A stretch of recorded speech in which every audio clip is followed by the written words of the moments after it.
ఏపీలో హోంశాఖ తన దగ్గర లేకపోవడం నేరస్తులు చేసుకున్న అదృష్టం అంటూ డిప్యూటీ సీఎం పవన్ కళ్యాణ్ గారు మాట్లాడారు. ఈ ఒక్క స్టేట్మెంట్ తో ఏపీలో లా అండ్ ఆర్డర్ కుప్పగూలిపోయిందని ఆయన డైరెక్ట్ గానే ధృవీకరిస్తూ ఉన్నారు. హోంశాఖ అనిత దగ్గర, లా అండ్ ఆర్డర్ చంద్రబాబు దగ్గర ఉండడం అన్నది నేరస్తులకు అదృష్టంగా మారిపోయింది.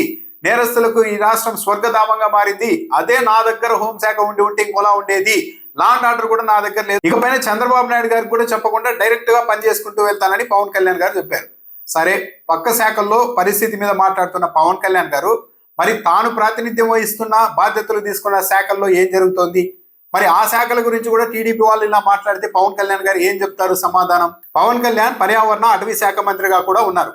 ఇప్పుడు పర్యావరణాన్ని నాశనం చేస్తూ అడవుల్ని కొట్టివేస్తున్న వాళ్ళపైన పవన్ కళ్యాణ్ గారు ఏం చర్యలు తీసుకుంటారు? పవన్ కళ్యాణ్ పర్యావరణ, అటవీ శాఖ మంత్రిగా ఉండడం అన్నది తాము చేసుకున్న అదృష్టం అని పర్యావరణాన్ని విధ్వంసం చేస్తున్న వాళ్ళు, అడవుల్ని నాశనం చేస్తున్న వాళ్ళు భావించే పరిస్థితి రాకూడదు కదా. ఇప్పుడు తక్షణమే పవన్ కళ్యాణ్ గారు ఒక అంశం మీద స్పందిస్తారా లేదా అన్నది చూడాలి. 2 రోజుల క్రితం డైరెక్ట్ గా ఆంధ్రజ్యోతి పత్రికలోనే ఒక వార్త రాశారు. కృష్ణా జిల్లా కృత్తివెన్ను మండలం ఇంతేరు వద్ద మడ అడవుల్ని విధ్వంసం చేసి పడేస్తూ ఉన్నారు. సముద్రానికి ఆనుకొని ఆ అడవులన్నీ నాశనం చేసేసి ఆ సముద్రానికి ఆనుకొని రొయ్యల చెరువులు తవ్వేశారు, ఏర్పాటు చేశారంటూ దిగ్భ్రాంతి కలిగించేలాగా ఒక పెద్ద ఫోటోని లాంగ్ షాట్ లో కూడా ఫోటో తీసి మరి ఆంధ్రజ్యోతి ప్రచురించింది. సముద్ర తీరానికి వరుసగా మొత్తం మడ అడవులన్నింటినీ నాశనం చేసేసి అక్కడ రొయ్యల చెరువులు ఏర్పాటు చేశారు. ఇప్పుడు పవన్ కళ్యాణ్ గారు ఎప్పుడు వెళ్తున్నారు అక్కడికి?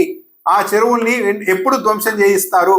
పైగా ఆంధ్రజ్యోతి పత్రికలోనే డైరెక్ట్ గా రాశారు, అటవీ శాఖ అధికారులు నిద్ర నటిస్తున్నారన్న ఆరోపణలు వస్తున్నాయని. పవన్ కళ్యాణ్ గారు అటవీ శాఖ మంత్రిగా ఉన్నారు, మీ శాఖలో అధికారులు నిద్ర నటిస్తున్నారని ఆంధ్రజ్యోతి రాసింది. ఆ ఫోటోల్ని కూడా ప్రచురించింది. మొత్తం మడ అడవులన్నింటినీ నాశనం చేసేసి రొయ్యల చెరువులు ఏర్పాటు చేశారు. దీని వల్ల ఆ సముద్ర తీర గ్రామాలకు పెనుముప్పు పొంచి ఉంది అని కూడా రాశారు. మరి ఎప్పుడు అక్కడికి వెళ్తున్నారు పవన్ కళ్యాణ్ గారు? ఎప్పుడు ఆ రొయ్యల చెరువులన్నీ నాశనం చేస్తారు? ఎప్పుడు బ్లాస్ట్ ద ఫాండ్స్ అని స్టేట్మెంట్ ఇస్తారు అన్నది చూడాలి.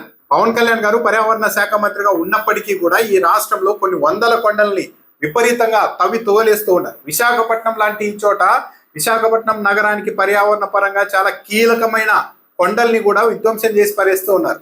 కానీ వీటి మీద ఎక్కడ కూడా పవన్ కళ్యాణ్ గారు మాట్లాడటం లేదు. కానీ పక్క శాఖల గురించి మాట్లాడుతున్నారు. పక్క వాళ్ళ శాఖల్లో నిజమే లా అండ్ ఆర్డర్ అన్నది అయితే ఏపీలో ఎలా ఉందో ప్రతి ఒక్కరికి అర్థమైపోయింది. ఆ శాఖ బ్రహ్మాండంగా పనిచేస్తుందని చెప్పడం కాదు, కానీ పక్క శాఖల గురించి మాట్లాడుతున్న పవన్ కళ్యాణ్ గారు మరి తాను ప్రాతినిధ్యం వహిస్తున్న అటవీ పర్యావరణ శాఖలో ఏకంగా సముద్రం దగ్గర మడ అడవుల్ని నాశనం చేసేసి రొయ్యల చెరువులు ఏర్పాటు చేసి గ్రామాలకు ముంపు పొంచి ఉండేలాగా పరిస్థితులను సృష్టిస్తూ ఉంటే, అటవీ శాఖ అధికారులు నిద్ర నటిస్తూ ఉంటే ఆ శాఖ మంత్రిగా పవన్ కళ్యాణ్ గారు ఎప్పుడు రియాక్ట్ అవుతారు అన్నది చూడాలి. అసలు హోంశాఖ మంత్రి నేను అయి ఉంటే, లా అండ్ ఆర్డర్ నా చేతుల్లో ఉంటే అని అంటున్న పవన్ కళ్యాణ్ గారు మరి చంద్రబాబు నాయుడు గారిని ఒప్పించి తాను హోంశాఖ తీసుకునే పరిస్థితుల్లో లేరా? పవన్ కళ్యాణ్ గారు అడిగితే హోంశాఖ ఇచ్చే పరిస్థితుల్లో చంద్రబాబు నాయుడు గారు లేరా?